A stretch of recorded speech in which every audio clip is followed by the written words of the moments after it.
Bismillahirrahmanirrahim. Assalamualaikum warahmatullahi wabarakatuh.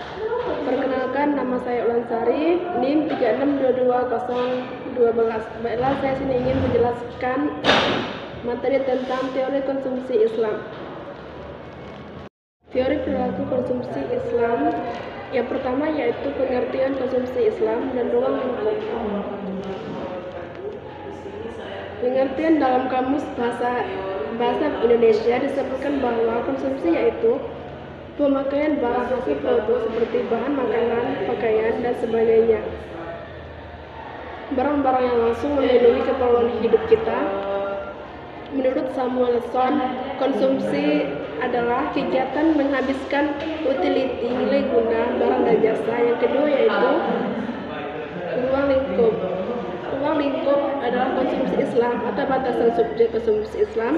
Dalam pembelanjaan ada dua kriteria. Yang pertama batasan, yaitu konsumsi makanan batasan yang terkait dengan kriteria sesuatu yang dibelanjakan, cara dan sifatnya.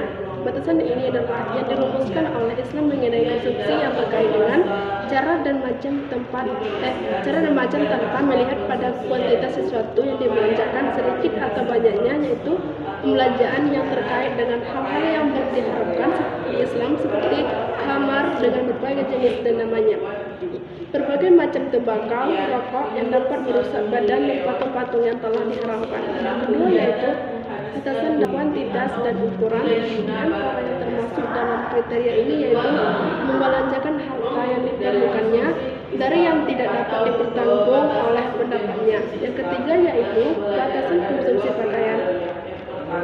Islam membolehkan bahkan memerintahkan untuk seseorang manusia, khususnya seorang muslim, untuk berpenampilan menarik, berwibawa dan anggun dengan menikmati perhiasan, pakaian, dan berbagai bentuk aksesoris yang Allah SWT ciptakan.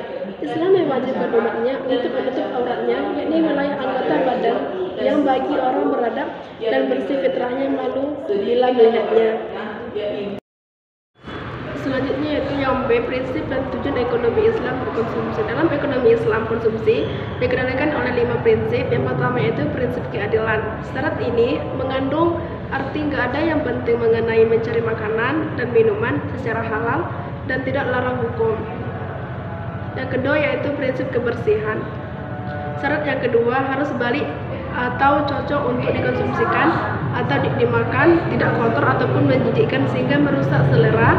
Karena itu, tidak semua yang diperkenankan boleh dimakan dan diminum dalam semua keadaan. Dari semua yang diperbolehkan makan dan minumlah yang bersih dan bermanfaat. Yang ketiga yaitu prinsip kesederhanaan. Prinsip ini mengatur perilaku manusia mengenai makanan dan minuman adalah sikap tidak berlebih-lebihan, yang berarti jangan makan secara berlebihan. Prinsip tersebut tentu berbeda dengan ideologi kapitalisme dalam berkonsumsi yang menganggap konsumsi sebagai suatu mekanisme untuk mengenjot suatu produksi dan pertumbuhan. Sedangkan yang keempat, prinsip kemurahan hati. Dengan mentaati perintah Islam, tidak ada bahaya maupun dosa ketika memakan dan minuman makanan halal yang disediakan oleh Allah, selama maksudnya adalah untuk berkelangsungan hidup dan kesehatan yang lebih baik dengan tujuan menunaikan perintah Allah dengan keimanan yang kuat dalam tuntunannya dan perbuatan adil sesuai dengan itu yang menjamin persesuaian bagi semua perintahnya. Yang kelima yaitu prinsip moralitas, bukan hanya mengenai makanan dan minuman langsung, tetapi dengan tujuan berakhiratnya, yakni untuk meningkatkan atau kemajuan nilai-nilai moral dan spiritual. Yang kedua adalah selanjutnya yaitu tujuan konsumsi, yaitu bertujuan secara garis besar. Yang pertama untuk mengharap ridha Allah SWT, tercapainya kebaikan dan tuntunan jiwa yang mulia harus direalisasikan untuk mendapatkan pahala dari Allah. Yang kedua yaitu untuk mewujudkan kerja sama antar anggota dan tersedianya jaminan sosial takdir manusia hidup di dunia berbeda-beda, ada yang ditakdirkan menjadi kaya dan sebaliknya. Yang ketiga itu untuk menumbuhkan rasa tanggung jawab individu terhadap kemakmuran diri, keluarga, dan masyarakat sebagai bagian dari aktivitas ekonomi. Yang keempat yaitu untuk minimalisir pemasaran dengan mengalih sumber-sumber nafkah media dan sumber nafkah sangat banyak dan beragam.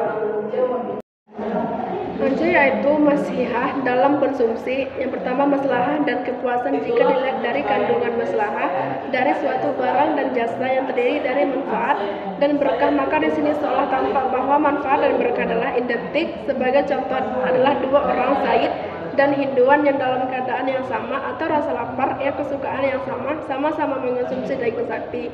Yang kedua yaitu penentuan dan pengaturan maslahah bagi konsumsi. Besarnya berkah yang diperoleh berkaitan langsung bersekuensi kegiatan konsumsi yang dilakukan semakin tinggi frekuensi kegiatan yang bermaslahah, maka semakin besar pula berkah yang akan diterima oleh perilaku konsumsi. Dengan demikian dapat ditafsirkan bahwa maslahah yang diterima merupakan perkalian antara pahala dan frekuensi kegiatan tersebut.